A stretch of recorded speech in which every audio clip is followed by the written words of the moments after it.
নমস্কার বন্ধুরা, আমার চ্যানেলে আপনারা স্বাগত জানাই। তো কিছুদিন বাদে হইলো আমরা সংগ্রাইন। সংগ্রাইন মানে সব পিঠা খাওয়ার লাগি জিনি যাই।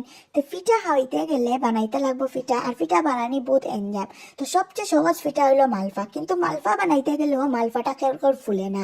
তখন ফুলকো ফুলাই মালপা বা মালপোয়া পিঠা কেমনে বানাইতে লাগে চলুন দেখাই এই রেসিপিটা।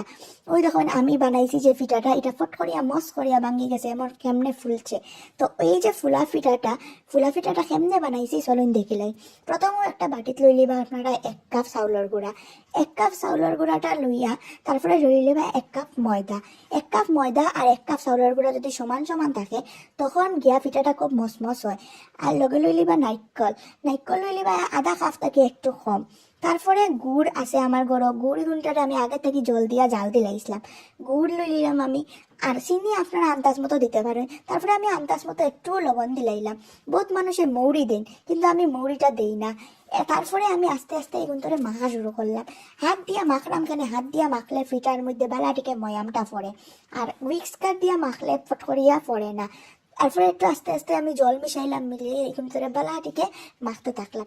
যত মাখবাই তত দেখবাই ফিটার মধ্যে যে কিতা কইতাম, এটার যে সার মর্ম যেটা আছে এটা পালাটিকে বাইরইয়া। আর তো ফিটা মাখতে মাখতে এটারে যতটুকু মাখার প্রয়োজন পড়ে আমার ততটুকু আমি মাখবো।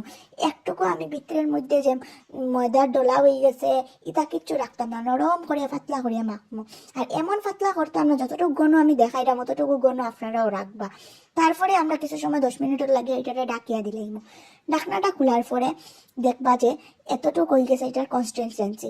তারপরে এটা আমরা কিতা করবো, তখন ভাজার লেগে রেডি করবো আমরা এটা। এখানে আমি তেল গরম বয়াই দিছি, আর এটার মধ্যে একটা প্লেট দিছি আমি, কারণ প্লেটের মধ্যে যদি আমি ফিটাটি দিই সবটি ফিটা কিন্তু সেম সাইজের হইব। দেখবা এখনো আমি বানাইয়া দেখাইলাম আপনারা।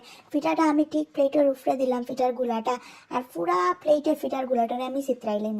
চিত্রাইয়া আগলস তো এটারে আমি তেলের মধ্যে ছাড়ি দিব। আগলস তেলের মধ্যে ছাড়ি দিলে দেখবা কিতা হয়, আপনি আপনি ফিটাটা উপরে দিকে ভাসিয়া উঠবে এবং আমরা ফিটাটা খুব ফুলিয়া উঠবো দেখবা।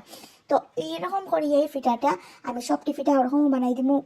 অফিট বাজিয়া এটারে সুন্দর করে একটা লাইট ব্রাউন কালার দিয়া আমি মালপাটারে সুন্দর করিয়া বাজি লাইমু। এবং আমি আমার সব ফিটাটি সেম করিয়াও করবো।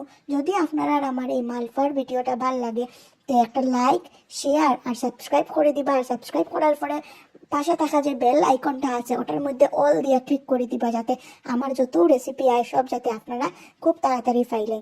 এবং অবশ্যই পিঠার রেসিপিটা ট্রাই করবা এবং আমার কমেন্টও জানাইবা যে আপনারা এগুলো কিরকম হইল। ধন্যবাদ।